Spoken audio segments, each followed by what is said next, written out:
Muy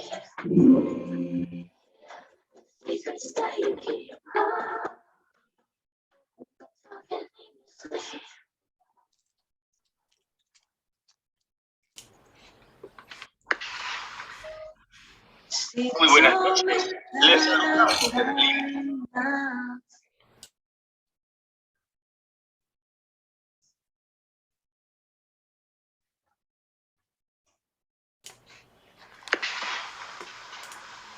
Muy buenas noches. Les saludamos desde Lima, Perú, y queremos darle las gracias por su participación en nuestros eventos científicos del mes de febrero. En esta oportunidad presentaremos un excelente tema: resultados de uroanálisis enfocados al paciente, que estará a cargo del maestro en ciencias Vicente de María y Campos Otegui, de México. Entonces empecemos, y recuerden que el Instituto para la Calidad de Laboratorio ICL siempre busca la mejora continua de todos ustedes. Muy buenas noches, doctor Vicente. Éxitos en su presentación. Hola, buenas noches. Les agradecemos mucho su invitación y la oportunidad de acercarnos a ustedes por este maravilloso medio de comunicación. Que bueno, lo mismo por la pandemia como por la tecnología, pues está a nuestras manos y vamos a ocuparlo lo mejor que podamos. Bien, entonces vamos a hablar de los resultados del examen de la orina.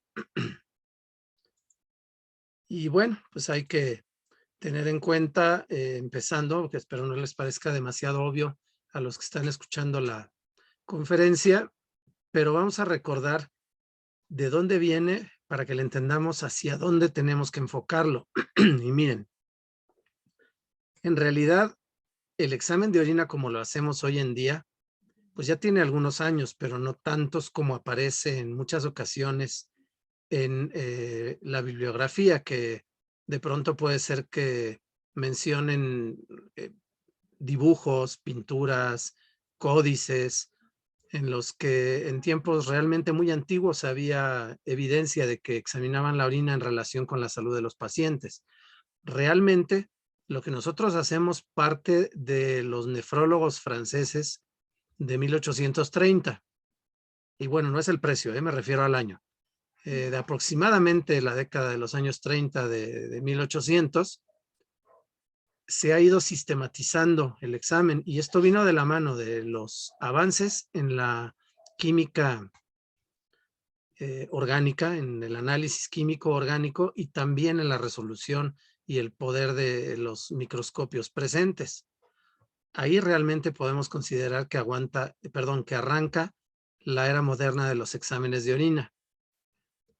Para la década 80 de ese mismo siglo, para 1880, había excelentes libros, tanto franceses como alemanes, en los que la información era muy completa, muy correcta, realmente conservada hasta el día de hoy, y con esquematización muy buena. Aquí estamos viendo un dibujo, desde luego, pero es un dibujo que pues realmente es representativo de lo que se ve, que pienso yo que quien hizo este dibujo, además de tener capacidad de dibujar, muy probablemente tenía conocimiento del área.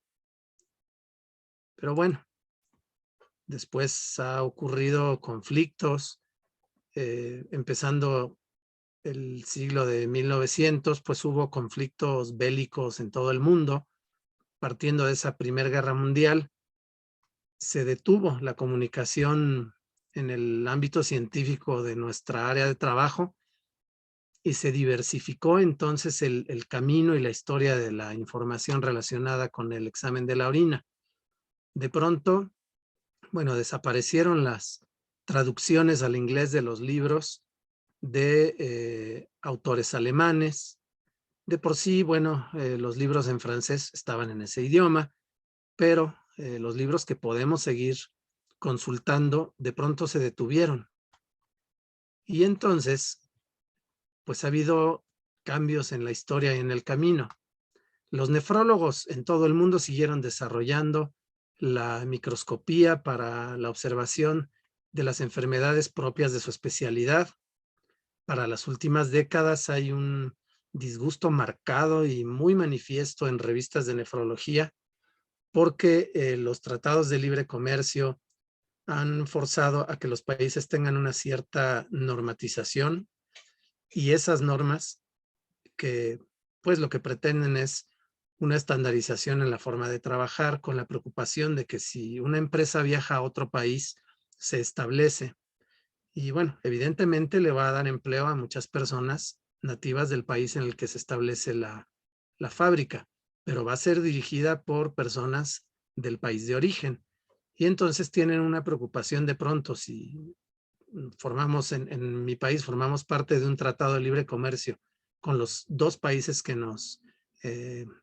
son nuestros vecinos al norte. Yo creo que les preocupa que vengan sus directivos de las empresas y si se sienten mal, asistan a un hospital en nuestro país y les vayamos a poner sanguijuelas en la espalda para hacerles una sangría y que liberen los males internos.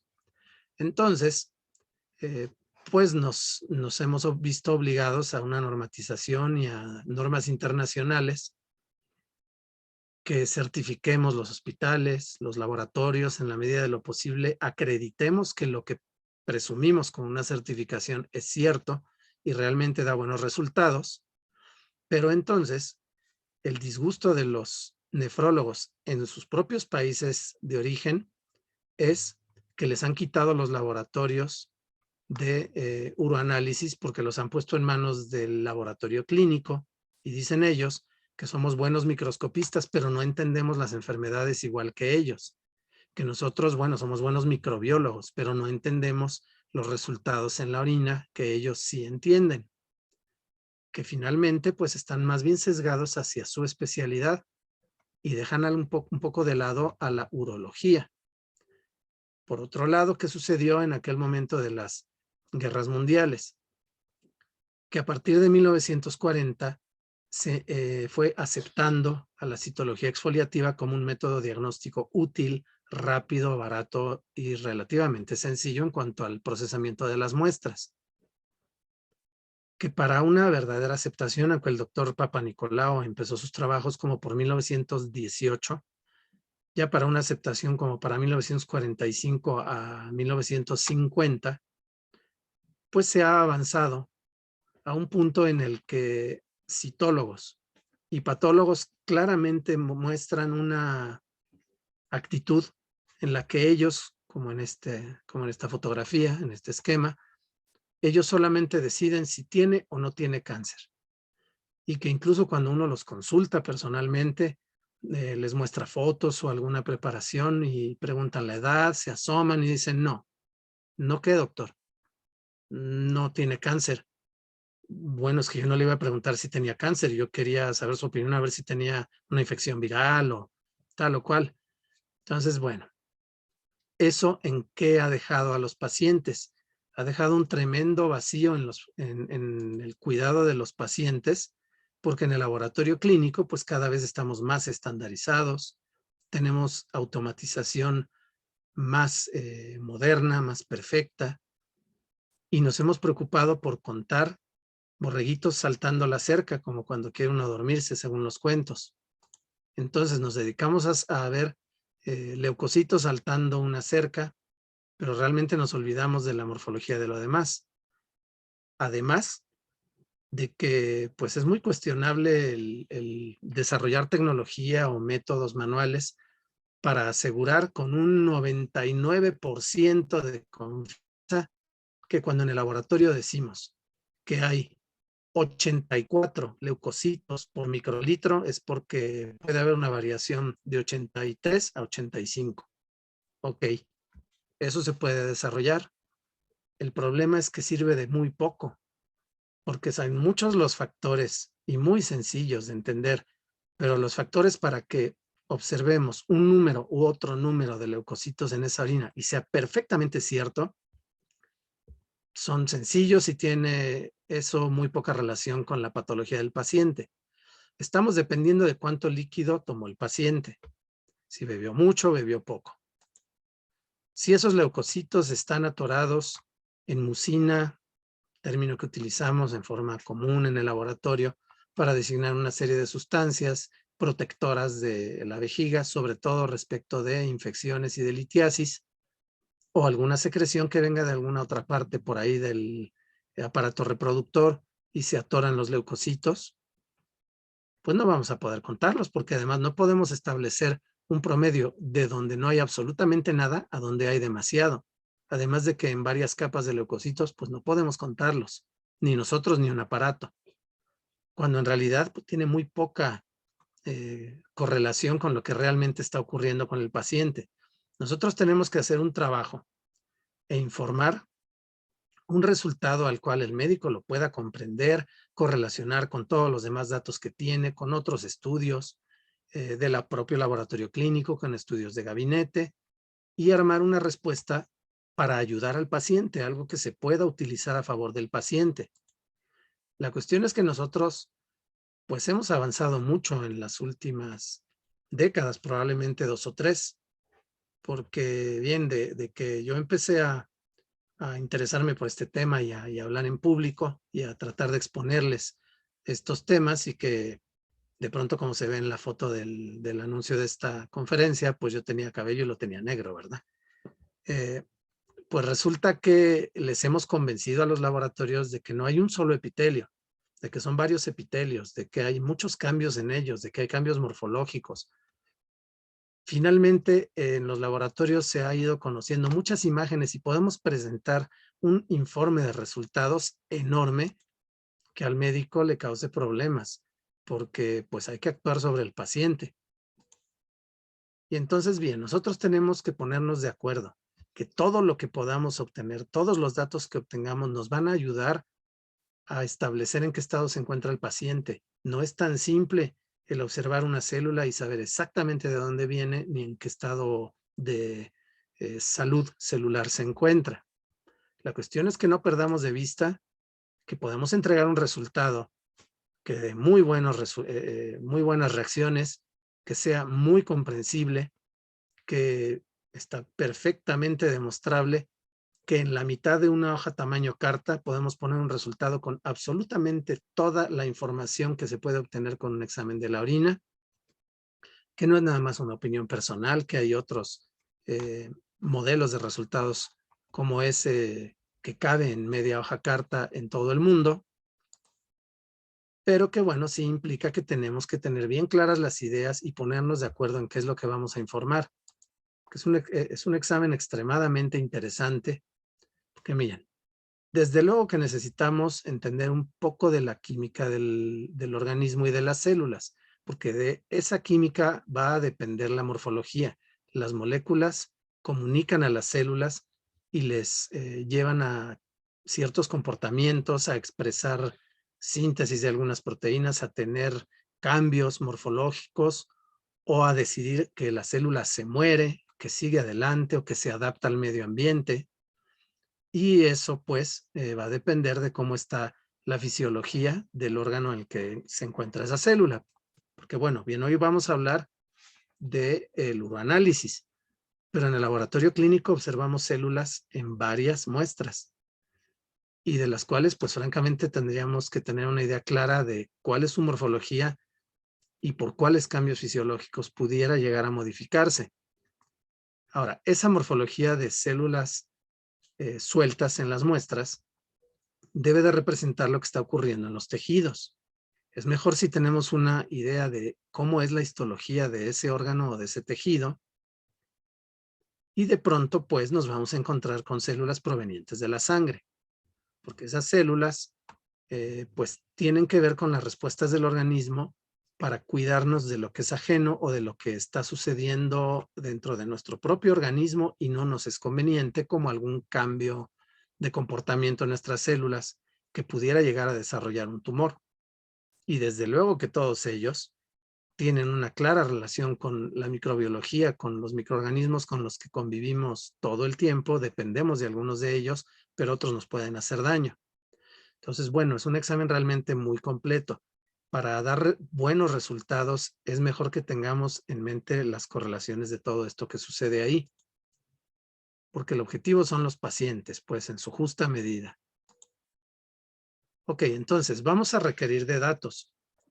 que generalmente no nos llegan completos. Necesitamos de datos del paciente que nos van a ayudar a hacer nuestro trabajo bien hecho. Desde luego debemos saber el sexo y la edad del paciente, cuál es su estado de salud, el diagnóstico principal por el que se le está estudiando, pero también los signos y síntomas por los que se solicitó el estudio, porque de pronto nos llega una muestra extremadamente interesante con evidente daño en el tracto urinario, pero resulta con que en el diagnóstico dice fractura de algún hueso del cuerpo, pues, o dice hipertensión o diabetes. Claro, esas dos tienen correlación, pero realmente vale la pena que nos digan por qué nos están solicitando el estudio. Si se le está administrando soluciones intravenosas, porque tenemos perfectamente demostrable y bien estudiado que llega un paciente al hospital en el que trabajamos, que es un hospital dedicado principalmente a las urgencias traumatológicas, pero llegan pacientes porque se sienten mal al servicio de urgencias. Entonces, de pronto, el día que llegan al servicio de urgencias están muy mal, tienen una cuenta muy alta de partículas identificables en el sedimento urinario. 1 o 2 días después seguimos recibiendo muestras de orina y de pronto pues la cantidad ha disminuido a menos de la mitad. Le preguntamos a los médicos y pues de repente son personas que llegaron en muy mal estado y están empeorando en lugar de mejorar. Sí, pero si lo que estamos viendo se diluye con las soluciones intravenosas, entonces lo único que tenemos por hacer es concentrar más la muestra. Y eso, bueno, es sumamente sencillo en cuanto al trabajo manual, pero muy importante en el resultado que vamos a obtener. Y si están recibiendo tratamiento antibiótico, antimicrobiano, bueno, también nos va a servir mucho. Ahora, de la muestra también necesitamos un par de datos muy importantes que nos van a ahorrar mucho tiempo de estar acercándonos a los médicos y a preguntar qué sucede. El tipo de muestra, si es una primera orina de la mañana o es ocasional, es bueno saberlo.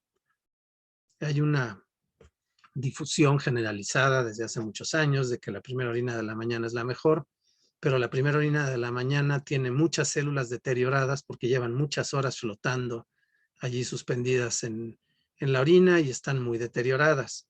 No es indispensable una primera orina de la mañana, desde luego.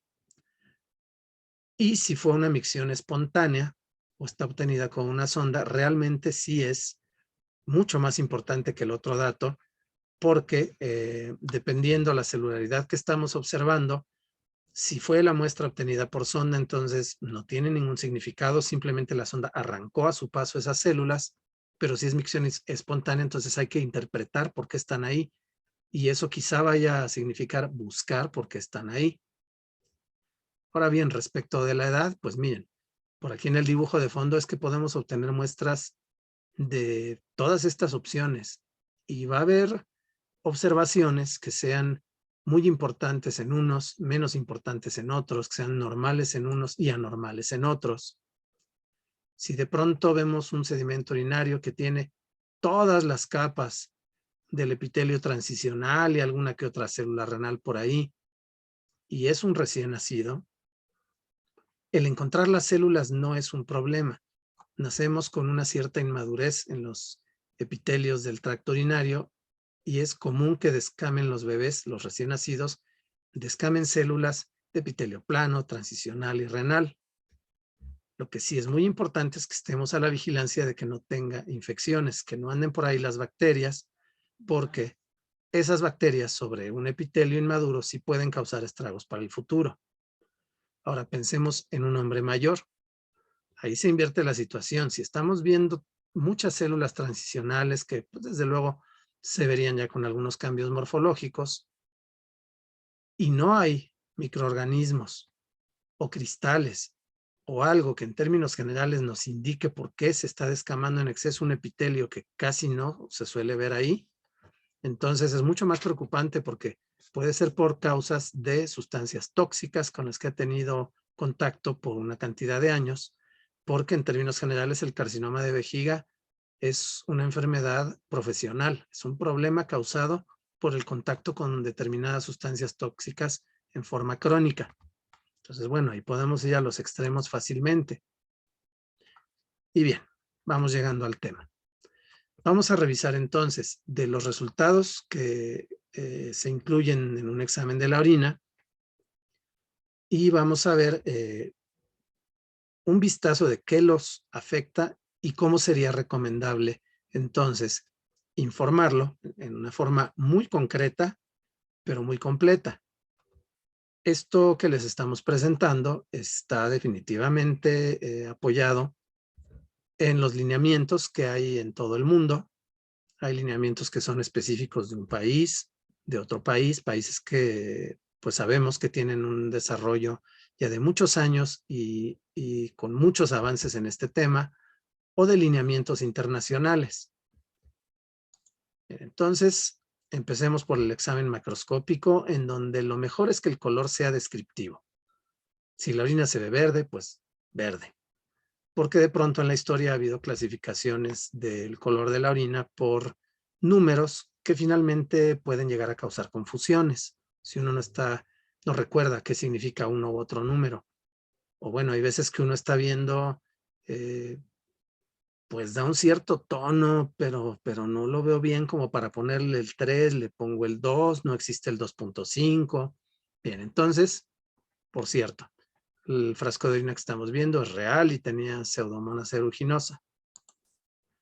Ok, entonces el color descriptivo, y hay varias diapositivas a partir de esta que dicen lista desplegable.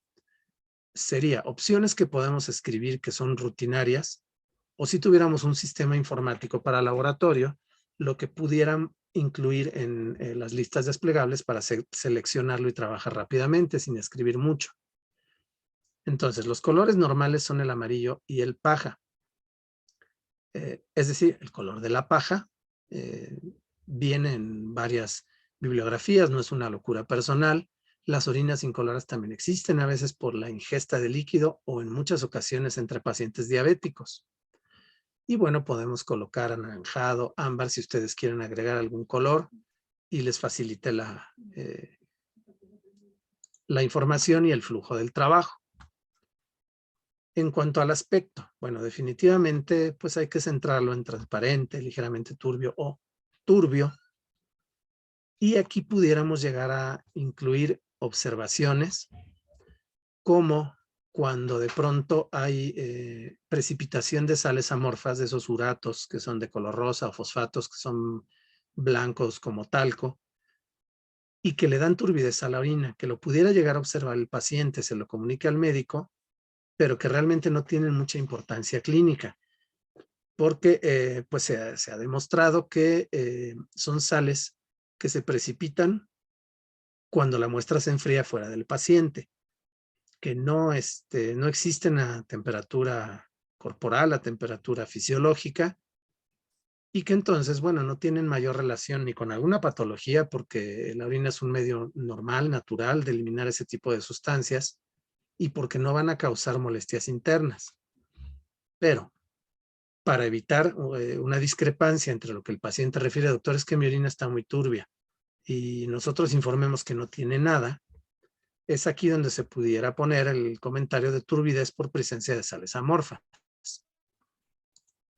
Ahora, una recomendación muy sana, aunque esta no es de la experiencia personal, no tanto de los lineamientos, pero lo ideal es ver el color de la orina en un fondo blanco y el aspecto en un fondo oscuro, en donde es recomendable pegar un poquito de cartón o hojas de colores en la pared donde estamos trabajando, porque casi siempre un color blanco para comparar el tono de la orina, pues cuando empieza la semana probablemente podemos verlo con la manga de la bata, ya para el jueves probablemente no sea tan blanco. Y el aspecto en un fondo oscuro, en donde sí le dé la luz al tubo, pero se vea con un fondo oscuro, porque si no empieza uno a hacer pases mágicos o a darle bendiciones a las personas buscando en dónde se ve el aspecto bien. Ok, pasamos al examen químico. Aquí en realidad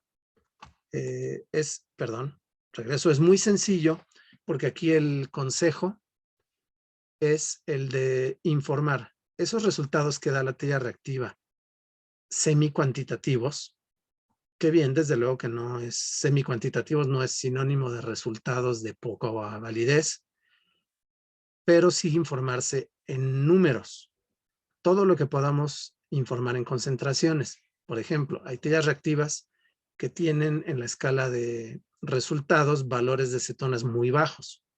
Son muy útiles cuando un paciente pudiera empezar a desarrollar un problema, pero también hay tallas reactivas que tienen valores muy altos, que empiezan en 40 y se van hacia arriba, que son muy aplicables en diabéticos crónicos, que lo que hay que cuidar es que no lleguen a extremos que pongan en peligro su vida. Entonces, lo ideal no es poner crucecitas, sino números. Ok. Vamos al examen microscópico, que pues obviamente es de lo más variado en el examen de la orina, es sumamente apasionante, tiene una historia que ha tenido episodios, ya les decía yo, de libros de hace muchos años muy buenos, la citología desarrollada por el doctor Papanicolao, algún libro que lo pusimos por ahí atrás de color amarillento porque pues en realidad ha causado una cantidad de confusiones horrible. Tiene muchas fotografías, pero la verdad es que sí tiene muchos errores en la identificación, sobre todo de células, personajes que nos han difundido mucho de algunos de los temas del examen de la orina, como el doctor Dalet o el doctor Fogazzi, que ya no apareció por aquí, y lineamientos modernos a los que vale la pena recurrir, porque sobre todo en el tema de las células, al laboratorio clínico nos retiraron la enseñanza acerca de la morfología celular desde hace muchos años, desde por aquellos principios del otro siglo, o sea, hace un poco más que 100 años, que nos fueron quitando la enseñanza de la morfología y el diagnóstico celular. ¿Pero por qué es importante? Porque si en los libros para laboratorio clínico solo está la morfología de las células sanas, normales, y los patólogos y citólogos se encargan de decir si tiene o no tiene cáncer en el intermedio, hay muchos cambios morfológicos desde hormonales, inflamatorios y preneoplásicos, que si nadie les está haciendo caso y todos nosotros en el laboratorio somos los que manejamos muestras de orina todos los días, en todos los estados de salud de los pacientes, simplemente a veces por el protocolo de atención médica, pues realmente nosotros somos los que podemos actuar a tiempo y avisar que hay un problema que debe de atender el médico antes de que no sea posible resolverlo, de que llegue a manos del patólogo pues con una hematuria que no se resolvió de ninguna forma, que no se pudo resolver con antibióticos, que sigue avanzando. Híjole, hay que mandar la patología, no vaya a ser por ahí el diablo, híjole. Y de pronto sí es. Entonces, pues ahí debemos actuar nosotros. Y bueno, pues casi todos los informes de resultados empiezan por estos personajes protagonistas, que son los leucocitos, en donde, como les decía, la cuenta tiene importancia, pero bueno, no es más importante contar leucocitos con exactitud que identificar todo lo que hay en la muestra. Para ello, obviamente, el proceso debe estar encaminado a tener sensibilidad en lo que observamos. Porque bien, lo más normal es que haya, como en este caso, muchos leucocitos polimorfonucleares, neutrófilos, en un proceso inflamatorio agudo en el que, véanlo en este caso, no hay microorganismos por ahí al fondo, hay algo más que lo causó. O mucha variedad, en donde estemos viendo leucocitos polimorfonucleares activos, neutrófilos activados, que pues de pronto yo no le entiendo muy claramente al motivo de por qué tanta controversia y no llamarles piocitos si pueden ayudar al paciente y al médico. Pero bueno, en los laboratorios clínicos de pronto hay una tendencia, es a veces como en las elecciones presidenciales, hay los que quieren mucho a un candidato y los que no lo quieren, pero por nada del mundo. Entonces, hay quien insiste en que no informemos piocitos, que eso es una locura, y la demostración clínica, práctica, rutinaria de que sí es útil informarlos, que son leucocitos activados, que eso significa que ya hubo contacto no solamente de la inmunidad innata, sino que ya está participando la inmunidad adaptativa. Esta fotografía me pareció muy útil porque tiene un monocito, un par de linfocitos, algún eritrocito y una buena cantidad de biocitos acompañados de bacterias. En este caso, bueno, facilita mucho la comprensión de esta historia el que tenga una gran cantidad de bacterias. Bien, entonces, ¿qué vamos a informar? Si tenemos un método estandarizado, sea manual o un equipo automatizado, que nos dé una información por volumen, por unidad de volumen, bien, así debemos informarlo desde luego. Si estamos trabajando en una forma tradicional, con un portaobjetos y un cubraobjetos, entonces lo informaremos leucocitos por campo, desde luego de 40 aumentos, y la recomendación sería ya de una buena cantidad de años y presente en lineamientos, es decir, no es opinión personal, que lo pongamos en intervalos, pero en intervalos bien definidos y con significado que le ayude al médico a establecer cómo se encuentra el paciente. Entonces, que desde luego existe, menos de 1 por campo, de 1 a 5, que es la cuenta normal, digamos. De 6 a 10 es probable que el médico, bueno, pues está recuperándose o considere que todavía está bien. Después de eso, ninguna bibliografía dice que sea normal. Entonces ya podemos hacer intervalos de 11 a 20, 21 a 30, 40, 50. Hay laboratorios que deciden incluir la categoría entre 50 y 100. Y definitivamente sí hay que incluir la de incontables. Entonces, es importante en varias de los diseños de los resultados que hagamos, sean escritos sobre una hoja de papel o sean electrónicos, que le pongamos espacios para hacer comentarios. Por ejemplo, si se están observando linfocitos o monocitos, y entonces sí informemos que hay presencia de mononucleares. Sería poco productivo informar a la enorme mayoría de las muestras que lo que observamos son polimorfonucleares, porque es lo rutinario. Entonces, más bien hacer esta mención cuando la veamos por ahí. Ahora, vamos con los eritrocitos. Aquí podemos encontrar eritrocitos con una forma normal. Pueden estar en cantidades muy grandes simplemente porque el paciente tuvo una caída, un golpe fuerte, quizá nada más de su propia altura, o quizá un accidente de motocicleta, de bicicleta, y haya una hematuria que le va a durar probablemente cerca de una semana. Ahí vamos a observar eritrocitos de morfología normal, no es tan preocupante. Como pueden ver en esta foto, no hay leucocitos, bacterias, alguna célula normal, pero también hay casos muchísimo más complejos. Entonces, bien, aquí escogí algún par de fotografías porque hacen la situación muy interesante. Hay otra de las fotografías de este caso en el que hay cristales. Cristales que pudieran confundirnos con que son los culpables de la presencia de los eritrocitos. Pero en este caso en realidad no se les puede atribuir a los cristales, porque tenemos por aquí infección viral, estoy señalando, una célula que en los libros suelen llamar células señuelo, en inglés decoy, que es por una infección por poliomavirus. Por acá hay un eritrocito, en otra fotografía lo vamos a ver un poquito mejor, pero es dismórfico. Estos dos sí tienen relación porque la infección por poliomavirus sí puede llegar a causar nefritis bastante serias en los adultos. Aquí hay una célula que se puede parecer a una célula de las que están orientadas hacia la base del epitelio transicional, pero aquí hay que pensar un poquito. No tiene relación el resto de lo que estamos viendo. Esto en realidad, cuando ustedes están observando al microscopio, pues tienen un poquito más de control sobre los tamaños, a los que están acostumbrados a observar todo. Esto en realidad es un fibroblasto. Es tejido, es evidencia de tejido renal regenerándose.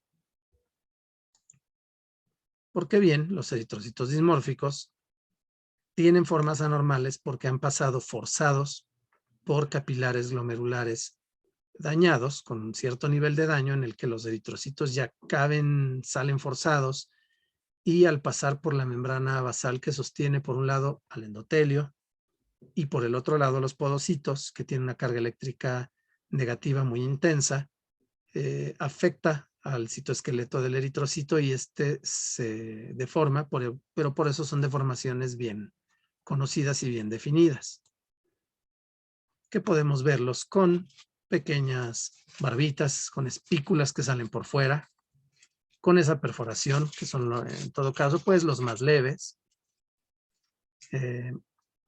una pequeña perforación y se llaman vacíos, o una más grande y se llaman anulares. Hay con divertículos, de pronto con uno solo, o con más divertículos. Y si llegamos a ver dos de las deformaciones juntas, como perforación pequeña o grande, divertículos, o la combinación de anular con barbitas, cualquier combinación, entonces hay una tendencia general a llamarlos acantocitos y obviamente demuestran más daño glomerular que los otros sueltos. Y miren, aquí apareció un personaje importante que nos puede llegar a causar incertidumbre cuando estamos viendo al microscopio. Este fragmentito, que por su tamaño vibran y se desplazan, y que son un divertículo de eritrocito que se ha desprendido. Se los comento para que luego pues no pierdan mucho tiempo haciendo tinciones para microorganismos o tratando de demostrar algo más complejo. Esta sería la otra fotografía del mismo caso. Tiene el polioma y tiene una buena cantidad y tamaño de cristales. Estos cristales son bien, estoy bien consciente de que no tenemos la evidencia analítica de que sea específicamente el omeprazol o un metabolito del omeprazol, desde luego. A la persona se le administra omeprazol por vía intravenosa y en muchas ocasiones salen estos cristales. Es el único medicamento que se les está administrando. En muchas ocasiones han llegado, traen molestias, necesita darse a los estudios y al médico un cierto tiempo, pero tienen pues muy intensa la gastritis, se las controlan y entonces hay la oportunidad de averiguar que realmente eso es lo que se está cristalizando. Le avisamos al servicio que los está atendiendo, al médico tratante, disminuyen la dosis que le están administrando por vía intravenosa, esto desaparece y desaparecen células transicionales y muchos daños que puede estar causando porque se juntan las arenitas. Aquí vemos el eritrocito dismórfico. Bien, entonces, pues, no es el tema central de esta conversación, de esta conferencia, pero la correlación entre las partículas que observamos es muy importante y la correlación con los datos del paciente. Ok, entonces aquí respiren profundo, relájense, porque aquí habría la propuesta de cambiar algún término. No dice células epiteliales, dice celularidad. Y entonces se refiere a que cuando ustedes observan la muestra, a poco aumento ven pocas o ven muchas células en general. Entonces vale la pena aquí decir si la celularidad es escasa, moderada o abundante. Entonces, bueno, puede haber una celularidad muy abundante de células que sean muy importantes, como estas células de epitelio cilíndrico secretoras, o una gran cantidad de células del epitelio plano estratificado que tengan muy poca importancia, o una celularidad muy escasa, pero de células transicionales de la capa basal y que sea muy importante porque se encuentran ahí. Que además, bien, aquí vemos leucocitos y eritrocitos. Aquí voy a hacer un muy breve y rápido paréntesis para no perder el tiempo programado de esta conversación. Pero miren, en realidad ha habido, a partir de que nos separamos en el camino, los que analizamos la orina, como se los decía al principio, por un lado los nefrólogos, por el otro lado los citólogos y patólogos, y por ahí perdidos en el limbo los laboratorios clínicos en cuanto al limbo de la morfología. pues realmente ha habido muchos errores en la bibliografía. Hay errores, lo pueden ver ustedes ahora que es pues la era de la comunicación, la han llamado. Editar un libro hace varias décadas pues era bastante complicado porque alguien tenía que invertir en convertirlo en un libro de papel y eran mayores las exigencias para publicar algo. Hoy en día cualquier persona puede publicar una página en internet que se vea bonita, interesante, con muy buena redacción y muy mala información. De verdad hay páginas de internet en donde lo llaman cristales de cistina y es fosfato triple, lo llaman ácido úrico y es fosfato de calcio, o sea, errores muy radicales en cristales que son figuras geométricas uniformes en su morfología a todos los pacientes. En la celularidad también es muy grave. Y entonces, definitivamente la recomendación es no querer guiarse solamente en libros de laboratorio clínico. Hay atlas de sedimento urinario o atlas y libros del examen de la orina modernos que en realidad pues ya tienen la calidad como para que nos guiemos en ellos. Pero libros del puro laboratorio clínico no conviene. Aún así, en los libros para el examen de la orina, pues vale la pena que apoyemos mucha de la información en lineamientos o en libros, pero de cada una de las especialidades. De pronto, a la comprensión de los cristales vale la pena leer un poquito de geología. A la de la microbiología, pues definitivamente hay que entender de microbiología, y a los acompañantes inmunológicos vale la pena tener un libro para consultar inmunología sencilla y entender muchos fenómenos que observamos. Pero para las células, definitivamente, libros y lineamientos de citología. Entonces, existen lineamientos modernos, tienen unos poquitos años, pero siguen actuales para la citología urinaria y se llama Sistema París, porque es la ciudad en la que se reúne un grupo de expertos y van llegando a conclusiones. Entonces, para ello, pues lo ideal es observar la morfología de las células y para ello, pues incluso la opción que dan los lineamientos, sobre todo de origen europeo, de utilizar un microscopio de contraste de fases, no son ideales. Ayudan a distinguir muchas cosas en el sedimento urinario y, como ellos mismos los dicen, no está afectado el método por algo que esté ocurriendo químicamente con la muestra. Eso es cierto, pero para la morfología celular no les van a ayudar mucho. Entonces, lo ideal es pues tener tinciones. Existe desde hace una buena cantidad de años, como 1954 es el año de publicación de la de Steinheimer-Malvin. Hay un poquito de más variedad en tonos de la de Steinheimer solo, pero en general los comentarios de quien la utiliza es que es mucho menos estable el colorante. Son tinciones en realidad de precios muy bajos. Ahora nosotros pues también finalmente después de una buena cantidad de años, más de 20, hemos logrado esta forma de tinción que es una imagen igual a la de la tinción de Papa Nicolau. Realmente no podrían distinguirla si ven dos fotos, pero es con la orina en estado líquido. Reduce en muchísimo los costos, porque la tinción de Papa Nicolau son como 20 y tantos frascos, sale muy caro y cerca de 1 hora de tinción. Y la nuestra, bueno, pues es un solo colorante, se aplican unos, digamos, 15 o 16 microlitros de sedimento, 6 microlitros de colorante, le ponen un cubreobjetos y entre 1 y 2 minutos ya está teñido. Y les da muchísimas ventajas, les permite compararlo con los lineamientos y los libros de citología. Bien, entonces, aquí vamos a poner las células epiteliales. Y pues lo ideal es poner los epitelios que comúnmente aparecen: plano estratificado, transicional, tubular renal y cilíndrico. A cada uno de ellos entonces le podemos poner si está en cantidad escasa, moderada, si predomina.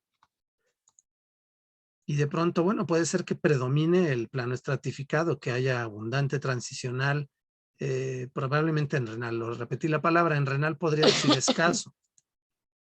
Y eso, pues créanme, de pronto sí existe. Esto sería más común. Hay muchas células de epitelio plano estratificado y alguna de transicional. O de pronto, pues realmente hay puro epitelio transicional.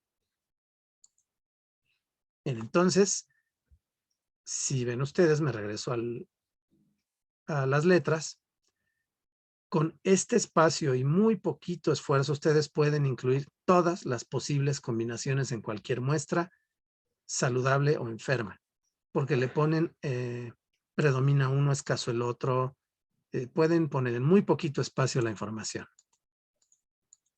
Ahora, es muy importante tener una línea para escribir observaciones o un campo en la pantalla de un sistema informático, porque pues los epitelios, que vamos a revisar rápidamente un poco de cómo son todos ellos. El plano estratificado, que son células que en la base son esféricas, pequeñitas, se reproducen continuamente y cuando van subiendo por el epitelio se aplanan y se extienden, el núcleo se va haciendo pequeño. Y entonces, bien, esas a las que estamos acostumbrados. Una célula extensa, generalmente de bordes irregulares, un núcleo pequeñito, o las de la capa intermedia, que tienen todavía el núcleo un poquito más visible, y si vamos llegando a la capa basal, se van haciendo más pequeñas y con un núcleo semejante a este. Pero, pues desde luego, que puede haber cambios. Estas están grandes, pero están inmaduras. Tienen los bordes redondeados y tienen los núcleos grandes y redondos. Entonces, de pronto esos cambios pueden ser hormonales simplemente, o patológicos bastante severos. Aquí hay núcleos irregulares, con la cromatina con cambios muy severos, con la relación del tamaño del núcleo con el citoplasma muy alterada, y entonces ese es el tipo de cosas que hay que informar en los resultados antes de que los pacientes ya no tengan solución. El epitelio transicional, que es también un epitelio con 3 capas reconocibles morfológicamente de sus células, en donde la bibliografía más moderna menciona a la capa basal como células redondeadas, una siguiente capa con células que tienen su citoplasma con una prolongación como una colita o como el mango de una raqueta, un poco de células ya más extensas, con formas geométricas, que en la pelvis renal, y los uréteres serían la superficie del epitelio. En la vejiga es más grueso y entonces 2 de estas células, que aquí pues todavía pudiéramos llamar intermedias, forman una célula superficial. Células que los libros llaman sombrilla por la forma que tendrían en un corte de tejido en esta forma, como están dibujadas, y que parecería que están cubriendo a varias células en su interior, como se ve en este esquema. Bien, entonces, pues están las células que están orientadas hacia la base, que pueden ser completamente redonditas o ya tener la prolongación de su citoplasma.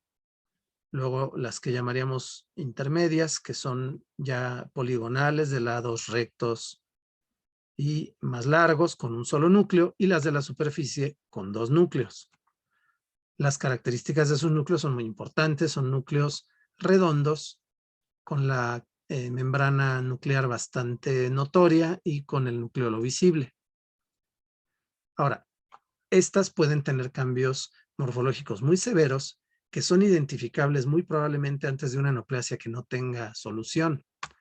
Hay que tener muy en cuenta, como dice aquí, la edad, pero de la morfología normal del epitelio, cuando se está perdiendo la diferenciación por cambios todavía inflamatorios muy severos, ya no hay células que son raquetitas en la base, luego geométricas y luego células sombrilla, sino que observamos células con poca diferenciación que serían citoplasmas esféricos, células más o menos grandes, en una formación desordenada.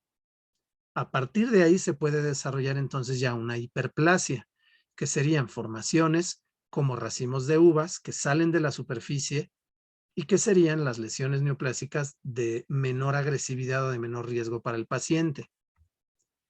Es un requisito que no sea un grupo desordenado como en la base, sino como un racimo. Esta es una fotografía de la vida real. Y entonces se ven perfectamente como si fuera un racimo de uvas, o sea, células colocadas alrededor de un tallo imaginario. La otra presentación, que es mucho más agresiva y pues realmente sí tiene la tendencia a hacer metástasis y a una malignidad mucho más notoria, sería a partir de células que van desarrollando una displasia, es decir, se pierde la coordinación de la maduración de los núcleos respecto de su citoplasma, se va perdiendo más rápidamente y con morfologías nucleares mucho más toscas la relación del núcleo respecto del citoplasma.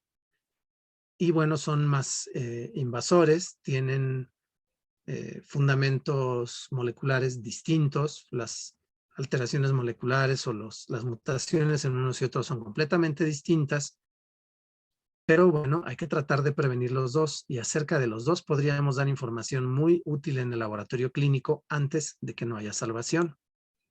Estas son fotografías de ese tipo de células. Estas dos fotografías son tomadas del libro del Sistema París para la citopatología urinaria. El resto de las fotografías son de nuestros pacientes. Y entonces vean ustedes, núcleos muy diferentes en tamaño, cantidades de citoplasma muy variables, pero siempre con esa tendencia hacia células pequeñas de núcleos hipercromáticos. También hay un epitelio cilíndrico, lo encontramos en la uretra de todos los pacientes de sexo masculino. Aparentemente, según sigue diciendo la bibliografía moderna, en algunos pacientes femeninos también existe, y en todos existe epitelio cilíndrico cuando las nefronas se van juntando en tubos colectores, y esos tubos colectores van a drenar la orina formada hacia la pelvis renal. Entonces se llaman conductos de Bellini, esos pequeños tubos, y ahí hay epitelio cilíndrico. El epitelio cilíndrico puede tener estas morfologías. Una célula, todas tienen el núcleo más redondito, más ovaladito, de cromatina granular, de gránulos muy pequeños. De pronto se ve un núcleo más bien pequeñito, un poquito de citoplasma con el que se anclan a la membrana basal, y por encima del núcleo está ese citoplasma cilíndrico. Entonces los hay más rectos o hay de borde reforzado, se ve más gruesecito, hay con borde ciliado y hay células secretoras. Bien, entonces aquí estamos viendo con el borde reforzado, como les decía, los núcleos ovaladitos, un poco de citoplasma en la base y por encima el citoplasma cilíndrico. O podemos llegar a ver células secretoras. Pasamos rápidamente al epitelio renal. Aquí encontramos un epitelio cúbico simple. Eso significa que cuando ustedes ven un corte de tejido, las uniones entre células las acomodan y se ven cúbicas. Pero cuando se desprenden de ahí, de su tejido, y quedan suspendidas en la orina, toman una forma esférica. Son como las ven aquí en este dibujo. Tienen el núcleo desplazado en su tejido de origen hacia la base de la célula. Por encima tienen ese citoplasma muy activo que intercambia sustancias entre el filtrado glomerular y la circulación sanguínea. Y entonces tienen el núcleo excéntrico, con una relación del tamaño del núcleo y del citoplasma, que es muy importante, porque de pronto un linfocito puede tener un núcleo muy parecido al de esta célula, pero con apenas un anillito de citoplasma alrededor, y estas tienen una relación aproximadamente 1 a 1. Si ustedes trazan una línea, un diámetro que esté cruzando el núcleo y el citoplasma, es una relación aproximadamente del mismo tamaño. Y bien, las más pequeñas, de probablemente unas 10 a 6, 18 micras de diámetro, son las del tubo proximal, y las más grandes son las del tubo distal y colector de más de 20 micras.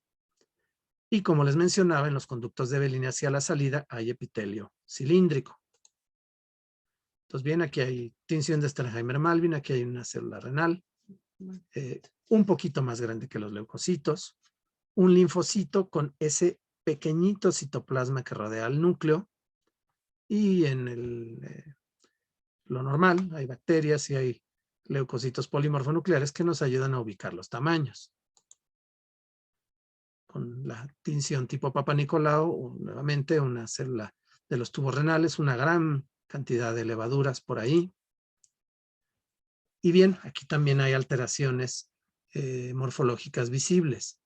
Si encontramos una formación de este tipo, con células a las que puede ser que no se les tiña el núcleo, aquí la mayoría ya lo tienen teñido, es muy común que se vea sin teñir, que se vea casi vacío o liso, con el nucleolo visible a veces más grande que las de estas células, y que si están en la formación como de una glándula, sería como el fondo de un costalito. Aquí, esta es una fotografía quieta, pues.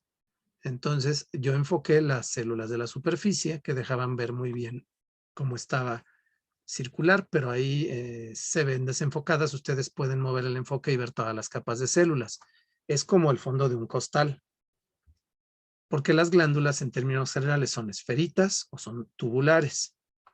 Entonces, este tipo de formación con un tipo muy parecido a glandular puede ser de un tumor en los riñones o puede ser en la próstata. Evidentemente, si es paciente de sexo femenino, bueno, apunta hacia los riñones. Si es un paciente de sexo masculino, los síntomas son radicalmente distintos. Entonces, con averiguar los síntomas del paciente, ustedes ya sabrían si es prostático o renal, o también porque las encuentren dentro de cilindros. Ahora, aquí una pequeña pausa. Aquí va una coma en el escrito. Si ustedes encuentran esas células dentro de cilindros con eritrocitos que pueden ser dismórficos o un sangrado fuerte como este, acompañadas además de fibroblastos, entonces seguramente no es una neoplasia, sino una regeneración de tejido renal crónicamente dañado. Entonces, también aquí es importante que vean la edad, los síntomas y los antecedentes del paciente.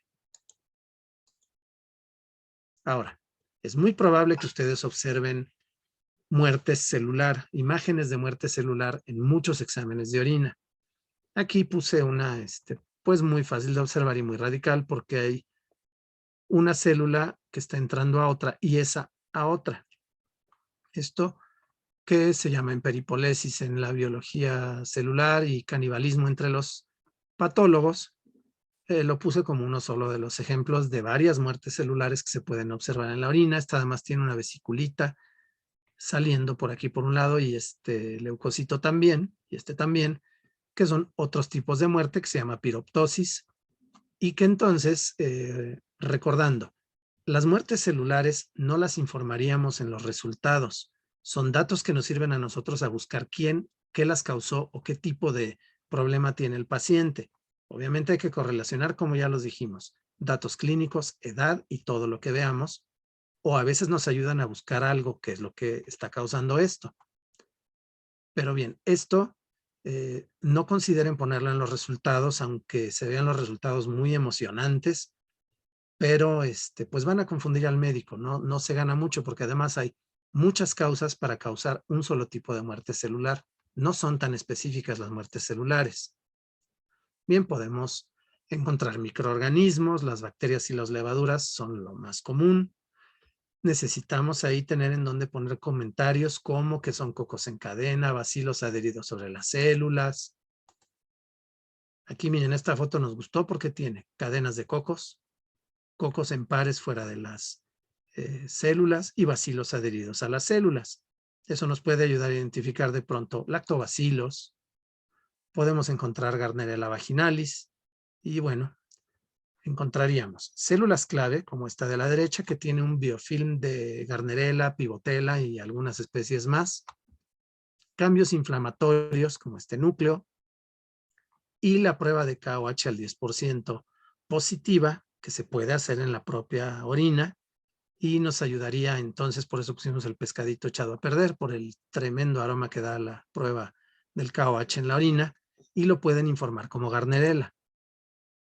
Si estamos viendo levaduras, es importante informar la presencia de pseudomicelios porque son un sistema de invasión al tejido por parte de las levaduras y entonces bien, es más grave y causa muchos cambios inflamatorios.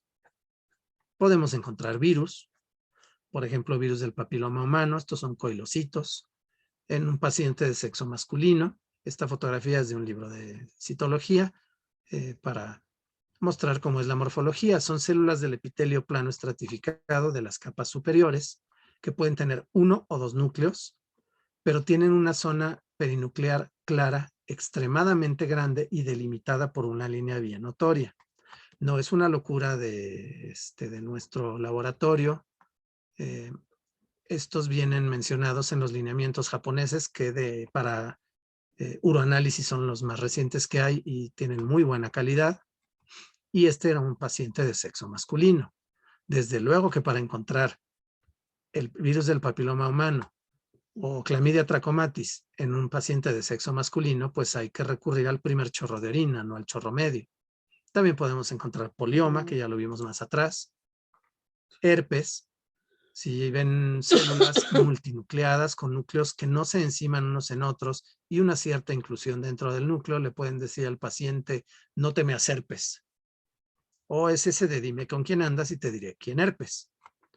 Bien, pasemos la broma. Y clamidia trachomatis, que es una bacteria intracelular. Se observan células que se parecen entre las de epitelio plano y las de epitelio transicional. En realidad son células metaplásicas con vacuolas e inclusiones que no sean refringentes. Si ustedes ven vacuolas en las células y algo adentro refringente, no lo confundan, no es clamidia. Aquí hay continción de Stranhamer Malvin y continción de Papa Nicolau, que se ve más bonito. Ahora, también podemos encontrar una chica country con tricomonas. Vemos su membrana ondulante, sus flagelos.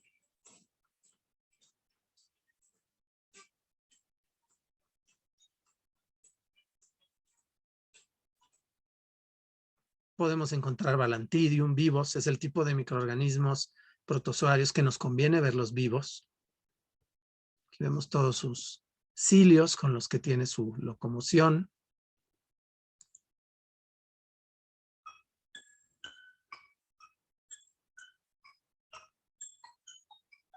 Aquí tenemos un pequeño protozoario de un solo flagelo que tiene un disco suctor que lo hace bambolearse y que está recorriendo todo el sedimento urinario para conocerlo bien.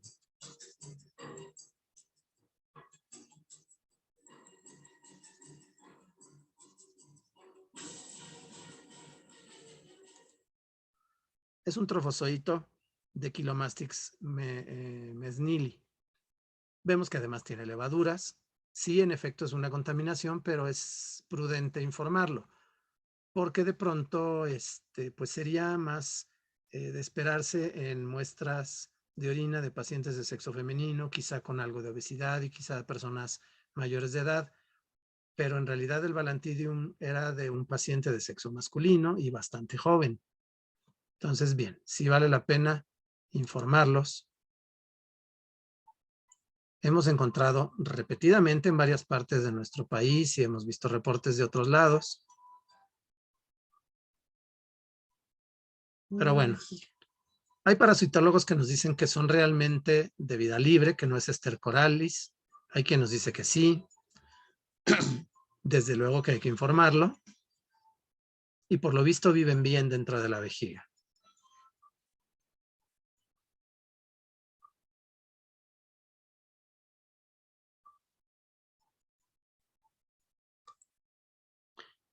Ok, de los cristales, que obviamente son un tema muy amplio, existen formas de predecir el riesgo litógeno. Hay clasificaciones numéricas. Desde luego tenemos que decir si están escasos, moderados y abundantes, de cuáles cristales hay presentes. Y respecto del riesgo litógeno, pues podemos informarlo desglosado como individuales, gigantes, gruesos, con maclación o agregados. Pero son en sí muy importantes los cristales porque los hay demostrando una infección ureolítica como este fosfato triple, los que significan una deficiencia hereditaria, en muchas ocasiones el ácido úrico o la 2,8-dihidroxiadenina, que además los dos causan daño renal directamente sin formar piedras. La leucina, que está presente en un paciente que ha tenido un sangrado en el tubo digestivo alto, ya sea el esófago o dentro del propio estómago, se digiere la sangre y el aminoácido más abundante es leucina y acaba eliminándose en la orina y es muy común verlo dentro de cilindros. La bilirrubina, que en ocasiones no la alcanza a detectar la tira reactiva porque la han fagocitado las células de los tubos renales, intoxica a todas las células de todos los epitelios y causa muchos daños ya en pacientes crónicos. El colesterol, que está en un paciente que tiene síndrome nefrótico, que es un daño muy severo en los glomérulos, se pierde albúmina en cantidades excesivas, al menos 3,5 gramos en 24 horas. Y entonces el hígado, para tratar de mantener la osmolaridad en la circulación, manda lipoproteínas y estas acaban liberando el colesterol. A veces vemos cristales que pudieran parecer menos graves, como este carbonato de calcio, pero con células cilíndricas atoradas alrededor. Y eso significa que se están cristalizando desde los conductos de Bellini. Además de que en esta fotografía la escogimos porque se ve el daño al epitelio renal, que ya lo narramos antes. ¿Qué sucede? Que se cristaliza. Se atoran en las células cilíndricas de los conductos de Bellini. La orina lo impulsa, deforma las células que todavía no se han separado de su membrana basal porque están vivas, pero acaban arrancándose deformes. Bien, para terminar, vamos a encontrar cilindros. Aquí pues hay que clasificarlos de la forma más común. Lo que es importante es qué está dentro de ellos. Entonces es muy importante poder informar si tienen células, si son serios, que son mucho más graves. Y bueno, pues también de pronto la tinción que les proponemos tiene mucha comodidad porque la mucina se tiñe de rojo, que a veces parecen cilindros y no lo son, y los cilindros se tiñen de verde y morado. Bien, entonces, ahí vamos más o menos sobre el tiempo acordado. Y esta frase, pues de pronto sí nos queda cuando estamos trabajando en cualquier cosa de la salud y en esta parte que es el laboratorio. Pues miren, es bueno el placer con felicidad, la felicidad con ciencia, pero sobre todo la ciencia con sabiduría. Muchas gracias por su atención y estamos a sus órdenes para alguna duda. Excelente presentación, doctor Vicente. Datos muy importantes que usted nos ha brindado y que realmente nos han motivado a querer también poder profundizar más temas. Tenemos con usted también a su señora, ¿no? Sí, hola. También sí, es explicación para la mayoría de ustedes. Lo que sucede es que nosotros llevamos, pues, como al menos unos 25 años dando cursos y recorriendo bastantes ciudades juntos. Y bueno, pues la verdad es que ha sido muy satisfactorio.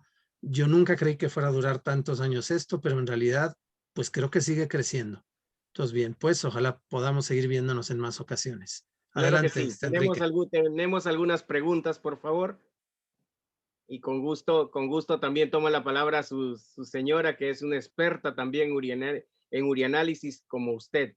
Bienvenida, Concepción, bienvenida. Gracias bueno, por estar con nosotros. Yo estoy muy feliz que estemos en su lugar de origen, porque imagínense que nosotros hemos tratado de que ya este general de orina, como lo están viendo, ya se reporta en muchos estados de nuestro país.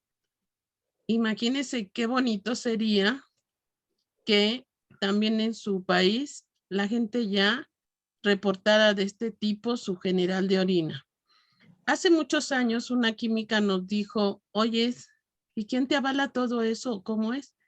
Resulta que hace 3 años salió todo lo que informaban los japoneses, que no los conocemos, y era exactamente lo mismo. Entonces eso nos llena de mucho placer, porque todo lo que se haga para mejora de un paciente, y qué mejor con la pipí, sin que lo tengan que estar torturando con sangre y con estudios así medios difíciles, en un momento dado, nosotros en menos de 15 minutos, media hora, ya está su resultado, que le podemos decir al doctor, y el doctor le puede dar en ese momento su tratamiento sin esperar tanto, sin estar buscando tanto. Entonces sí es un placer estar con todos ustedes de Perú, y créanme que una vez que cuando nosotros impartimos este tipo de cursos o diplomados, cada vez se vuelve más importante para los chicos, más que ahora ya hay muchos jóvenes que les encanta buscar y buscar, pero la mejor búsqueda, de verdad, créanlo, es en los pacientes que llegan con nosotros, con ustedes, con nosotros, que son nuestros semejantes. Y de ahí es lo que hemos visto todas estas imágenes, que lógicos, hay muchísimas y mucho que hablar, pero bueno, qué bueno que se nos dio este pedacito para informárselos a ustedes con mucho placer. Muchas gracias.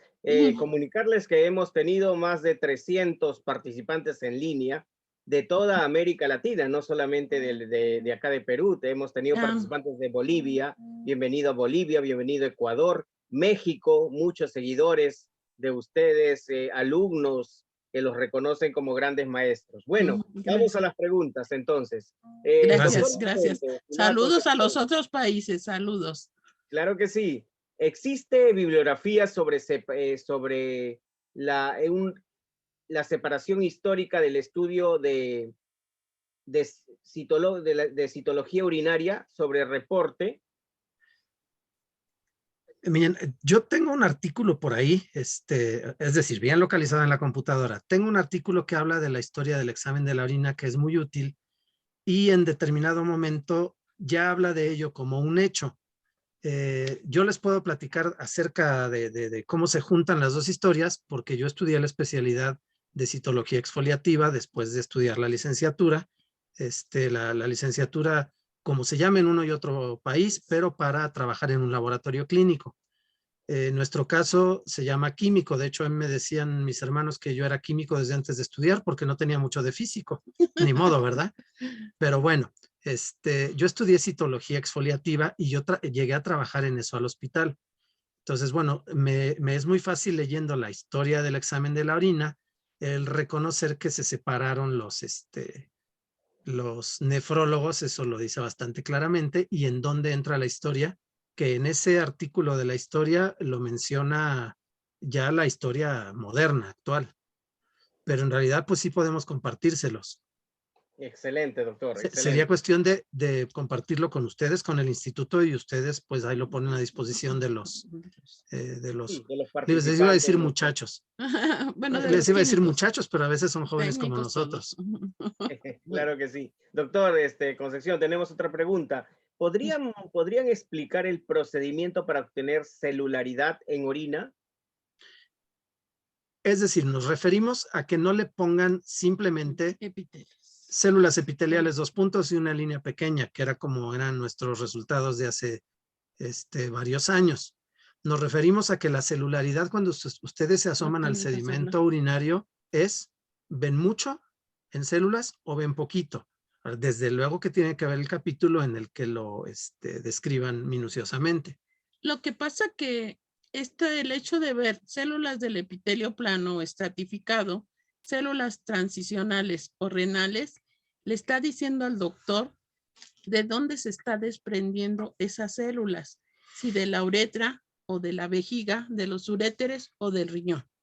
Entonces el hecho de verlo, el doctor pues no tiene el microscopio nunca a la mano. De hecho, sabíamos que muchos doctores meten la tira reactiva y ya les dicen, pero el microscopio es parte de decirles, no, tu paciente no está mal de la uretra, ya viene desde la vejiga, desde los uréteres, y lo más malo, cuando ya se ve el epitelio renal.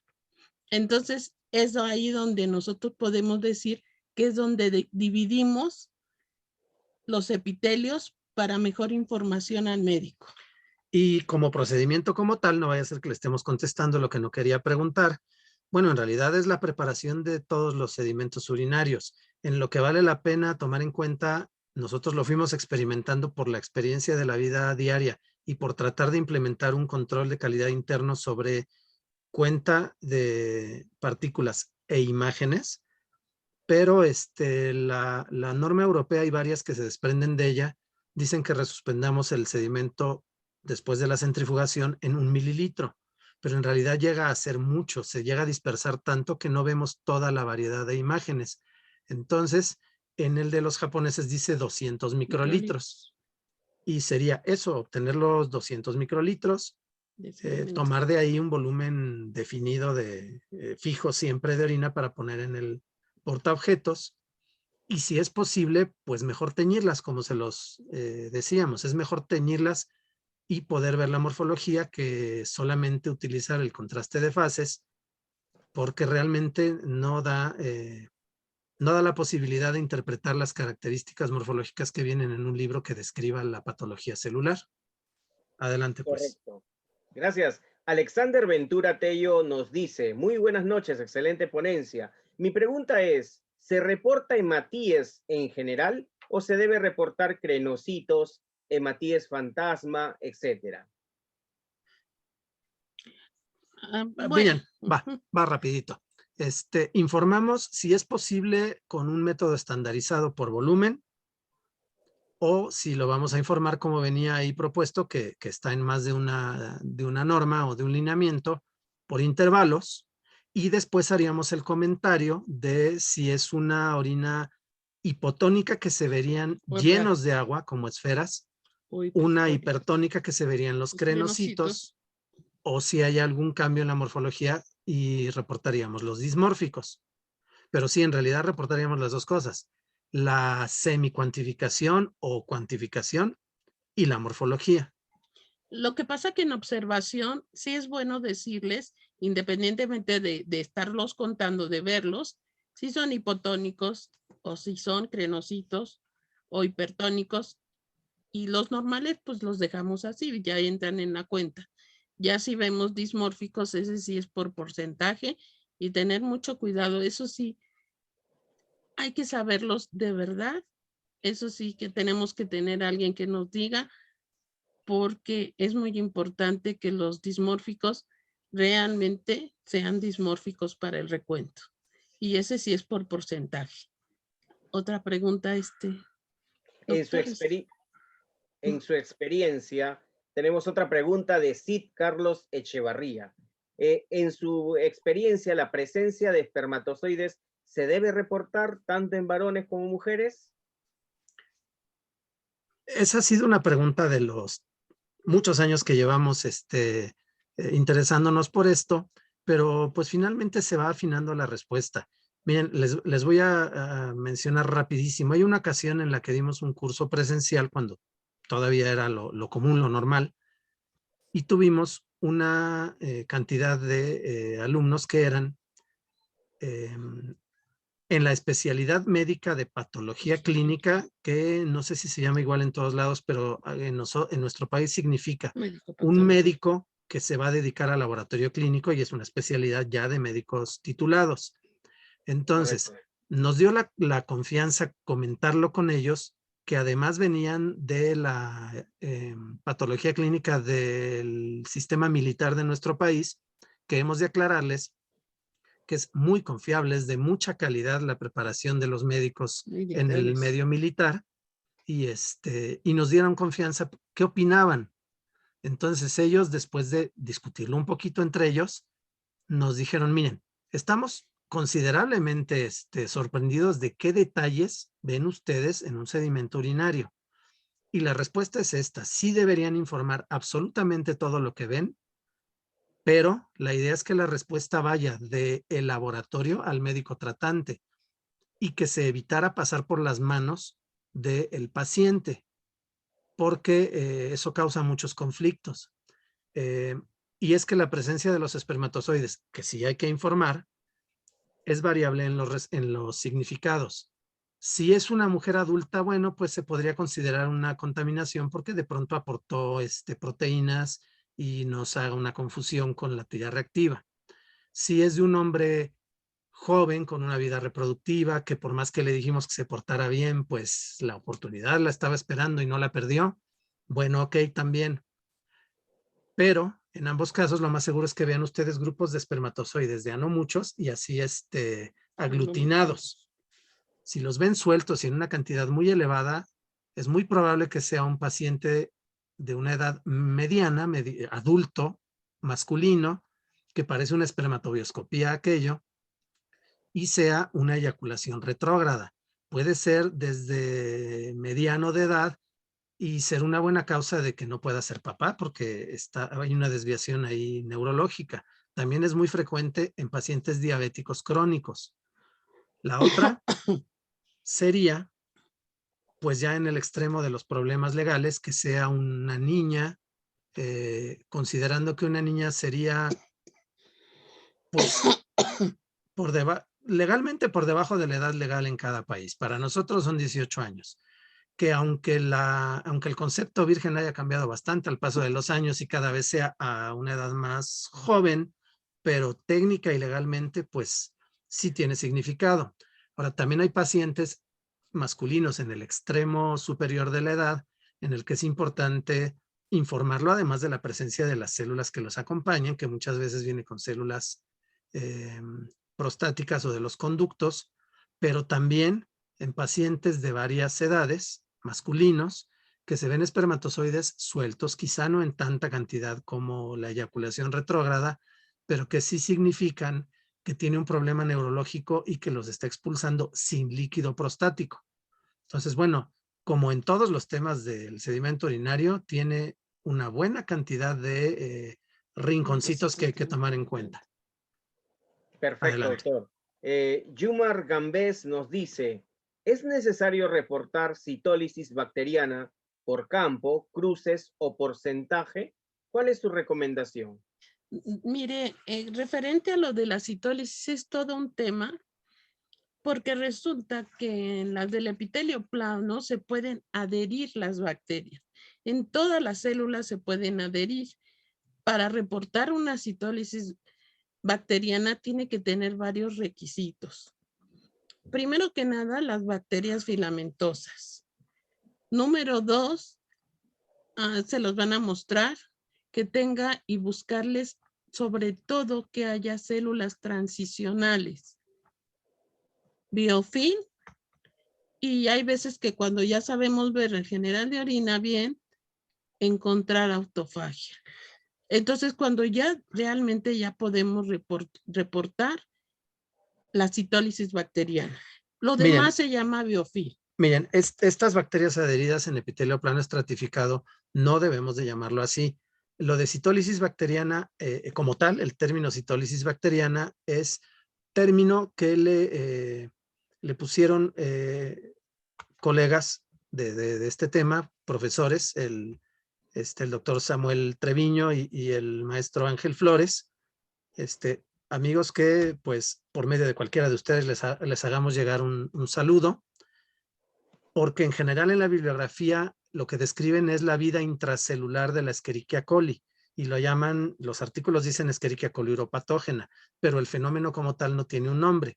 Entonces, hay células en cualquiera de los líquidos que pueden destruirse de pronto, quizá por presencia de bacterias, como de pronto provocar las bacterias extracelulares, una muerte, extracelulares, una muerte por, ay Dios, y lo acabo de decir en la conferencia, que se ven vesiculitas, pero Piroptosis. por piroptosis, gracias, pero no sería el caso. O sea, igual serían células muertas por bacterias, o sea, sería una citólisis por bacterias. Pero lo que vale la pena que consideremos, que supongo que es lo que está preguntando, es lo que describieron ellos, que es la vida intracelular en células del epitelio transicional de la vejiga de enterobacterias. Y es muy importante porque están evadiendo a la inmunidad y a los antibióticos, y lo tiene que saber el médico porque dan infecciones recurrentes, pero se cultivan bacterias que no son resistentes a los antibióticos. Entonces, ¿por qué lo sigue repitiendo si además en la radiología no se ven alteraciones que provoquen esa infección repetida? Entonces, bien, sí vale la pena informarlo con los requisitos que les decía Conchita, y el hecho de que se encuentre el fenómeno como tal de la vida intracelular de las enterobacterias o citólisis bacteriana, con decir que está ahí es suficiente. O sea, no es necesario mencionar por números, abundante, campo, nada. Es un fenómeno que está ocurriendo en la vejiga. ¿Okay? Pero bueno, lo que de verdad deben encontrar es que haya células transicionales, que es donde se están pues escondiendo las enterobacterias. Y pues ver las bacterias filamentosas y pues si se puede el biofilm. Entonces, viendo esos requerimientos, sí podemos darle como citólisis bacteriana. Adelante, Excelente. otra pregunta. Tenemos, sí, una penúltima pregunta. Muchos reportan leucocitos abundantes, pero no reportan piocitos.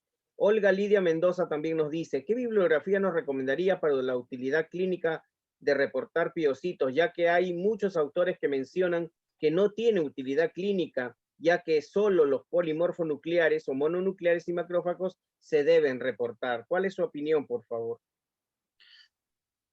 Miren, perdónenme el atrevimiento, espero no se enojen, pero es que hay una tendencia en el personal que trabajamos en los laboratorios clínicos como a el último grito de la moda. Y hay una frase muy repetida, yo la he oído montonales de veces, es que dicen que ahora ya no se reporta tal.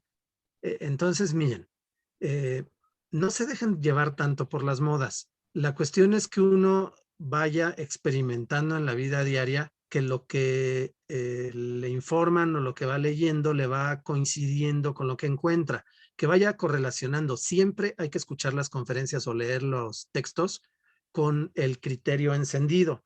Entonces, vean ustedes cómo al correlacionar el estado clínico del paciente con la presencia de lo que en una u otra conferencia o bibliografía nos mencionan que significa algo, en general, vale la pena, sí significa.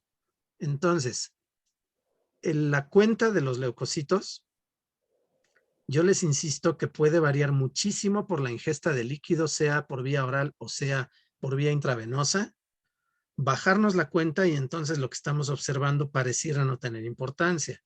Los que estamos llamando piocitos están vivos, son leucocitos que no se tiñen y que se ve un movimiento de partículas, un movimiento browniano en su citoplasma. Entonces, son leucocitos que están activos y fueron activados por el sistema inmune adaptativo. Entonces, evidentemente, para que funcione el sistema inmune adaptativo, hubo contacto de algún tipo de antígeno que lo presentó un macrófago presentador profesional de antígeno a los linfocitos y ya se hace la cadena de activaciones. Desde luego que pues tenemos bibliografía al respecto, imágenes, etcétera, pero pues, obviamente ahorita no daría tiempo de estarlas buscando, pero sí vale la pena informar que están ahí, están vivos, activos, aunque no estén muy numerosos, y es que también hay una complicación con lo de los términos, porque a la hora de hacer las traducciones de los otros idiomas a nuestro idioma, es que de repente hay profesionales o profesores en las escuelas que dicen es que eso no significa lo que ellos dicen. Bien, lo que pasa es que los piocitos, quien los tradujo era de pus cells, células en pus. Ok, los tradujeron como piocitos, pero finalmente tienen un montón de sinónimos, células de Schilling, células de Sternheimer y Malvin, leucocitos centellantes, piocitos. Entonces, miren, si quizá lo que necesitan es acomodar el cómo les llamamos, pues hay que acomodarlos. A lo mejor leucocitos activados, que describe lo que son, sea un buen término, pero sí tienen significado.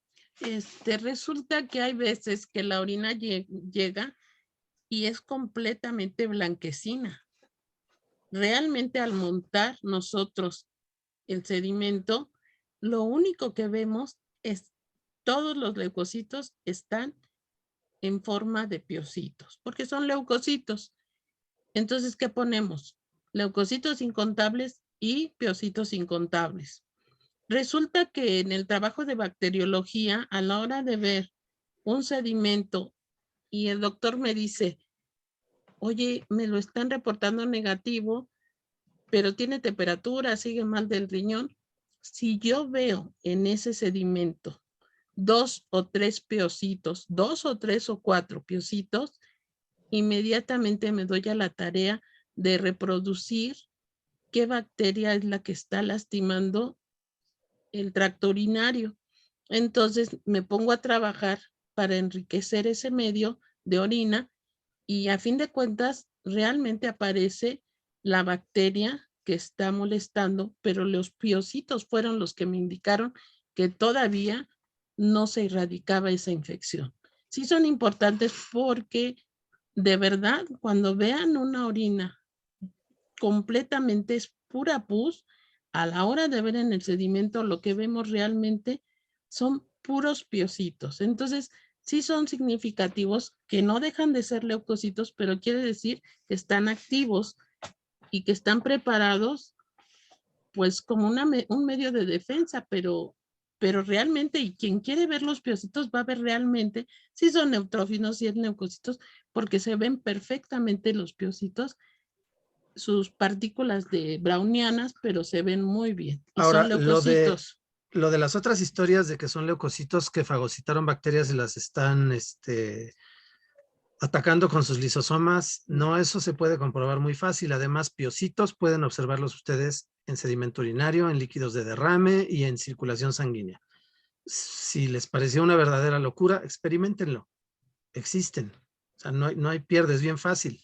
Ahora, por ejemplo, eritrocitos dismórficos vacíos, pues también hay en los líquidos de derrame. Se salieron del cauce sanguíneo exactamente igual que en el glomérulo por una membrana basal muy semejante y también salieron forzados. La cuestión es que hay que abrir la mente y experimentarlo y tratar de documentarlo con la bibliografía. Listo, pues. Claro que sí. Tenemos un comentario y la última pregunta. Fausto Latacunga desde Ecuador dice, gracias, muy buena su exposición, saludos desde Ecuador. Es importante normatizar y estandarizar con la finalidad de ayudar a un mejor diagnóstico en ayuda del médico con beneficios para el paciente. Tenemos entonces nuestra última pregunta. Muchos piden un diplomado con ustedes para seguir incrementando los conocimientos. Yo creo que sí va a ser posible. Y Cecilia de la Cruz dice que ¿es necesario reportar los nitritos en positivos o por cruces? Pues miren, yo creo que el que exista en cruces realmente es el plus que da la tecnología, los intentos de superar a la competencia comercial.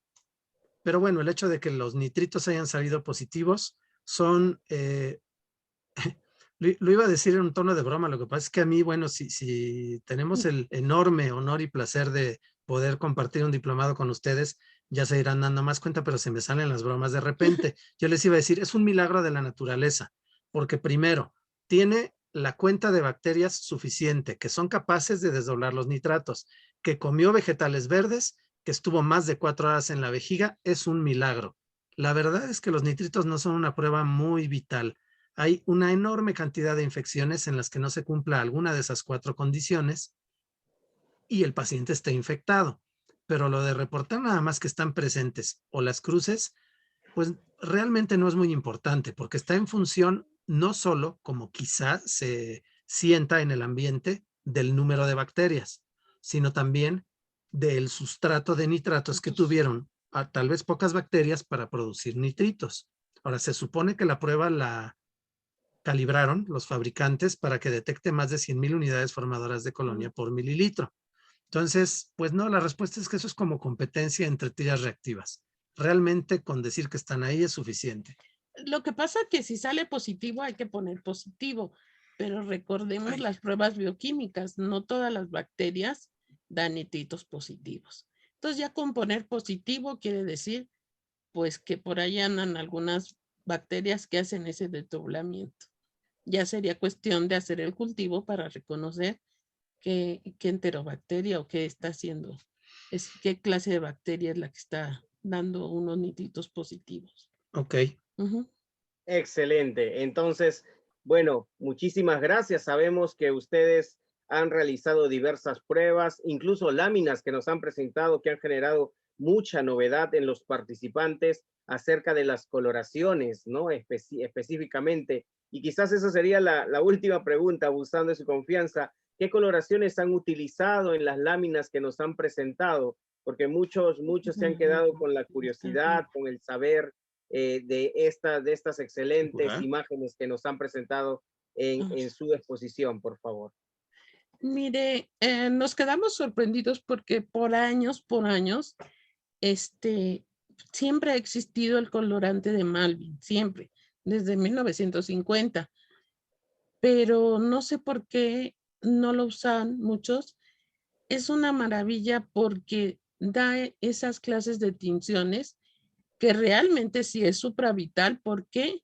Se los podemos decir, porque tiñe las células muertas y las vivas no las tiñe, porque muchos dicen, ay, no quedó bien ¿cómo se llama? Se los vuelvo a repetir, le digo, ¿por qué me van a repetir otra vez esta tinción de mal?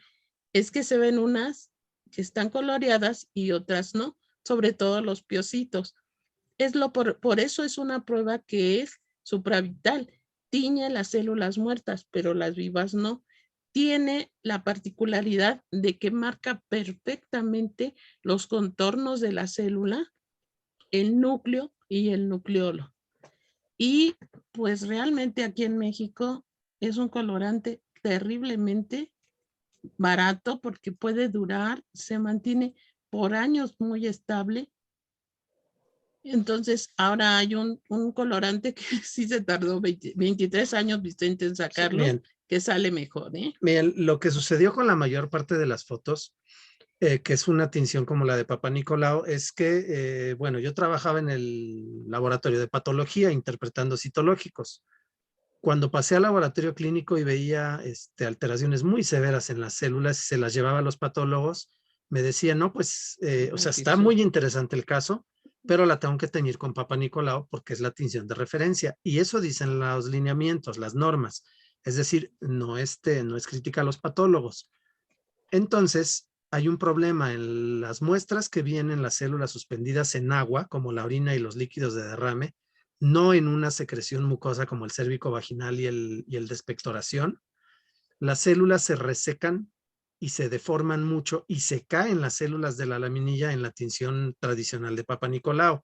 Entonces yo decía, pero me la reportan negativa y yo estoy viendo que está mal el paciente, sus resultados de laboratorio clínico, su diagnóstico, y los patólogos no lo ven. Entonces empecé con la idea de hacerles la tinción de Papá Nicolau, pero en estado líquido, que lo estamos viendo en 3 dimensiones, que podemos ver las hiperplasias, las papilas las podemos recorrer de un lado al otro. Había una foto que estaba un cristal de fosfato triple y las células debajo. También hay los ejemplos de fotografías en las que se ve en un plano los bacilos que están pegados por un lado de la célula. Le mueve uno el enfoque, se ve el núcleo con cambios inflamatorios y por el otro lado algunos cocos. Entonces, la verdad tiene muchas ventajas y la ventaja de poder consultar lo que vemos diario en el laboratorio con los libros de citología que nos van a ayudar a reconocer las células y a los diagnósticos. Y pues en realidad es muchísimo más barata en costo económico que la de Papá Nicolau y muchísimo más rápida. Tiene más ingredientes, desde luego, que la de Stenheimer Malvin. Y pues no estamos muy seguros, pero yo creo que no va a estar tan poco competitiva en el costo. Yo creo que no va a costar mucho más que la de Stenheimer Malvin, pero bueno, finalmente después de 20 y tantos años lo logramos. Porque lo que hice como tesis de maestría, que era acerca de esa tinción, quedó muy parecida a la de hematoxilina eosina, que era útil, pero para los patólogos, no para que los laboratorios consultáramos libros de citología. Entonces, bueno, no estamos seguros del nombre de la tinción.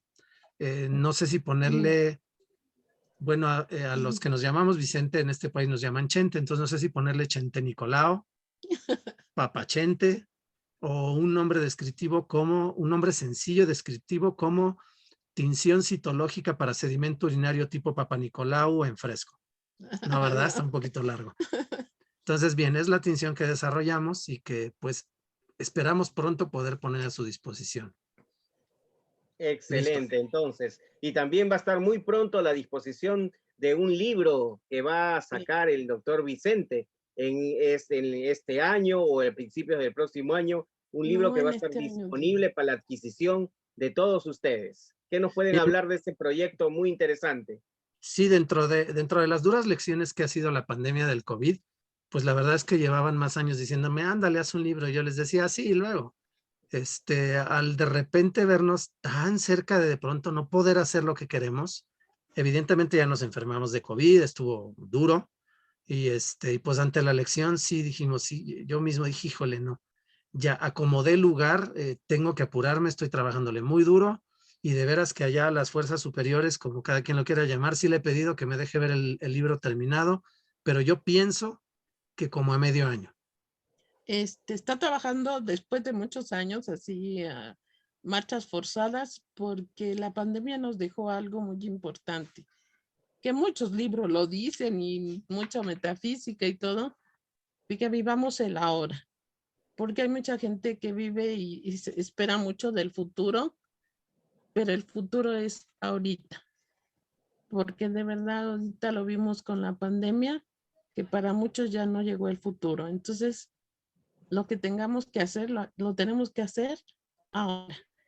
Y nos gusta mucho la gente que disfruta dando un reporte para una mejora de un paciente. Nunca les vemos la cara, nunca nos saludamos de los pacientes, pero darles un resultado que les va a ayudar a quitarles su malestar nos da mucho gusto. Fue un placer estar con todos ustedes y ojalá ya estemos con ustedes muy pronto.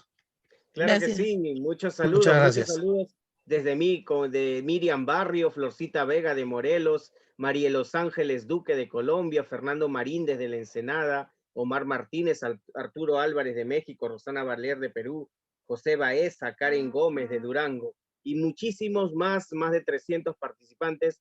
Queremos darle las gracias, estimado doctor Vicente, estimada doctora Concepción, por haber participado esta noche. Muchas gracias y agradecer a todos por su participación en esta actividad de ICL. Que tengan muy buen fin de semana. Un saludo cordial de nuestro director Arturo Chávez, que está viajando en estos momentos. Y desde Lima, Perú, ICL les da la gratitud y los invita a la próxima semana a 2 grandes conferencias con 2 profesionales mexicanos, el doctor Víctor Baltazar y el doctor Emanuel Hernández, cada uno con temas muy interesantes. Muy buenas noches. Muchas gracias. Muchas gracias. Hasta luego. Buenas noches. Buenas noches. Buenas noches.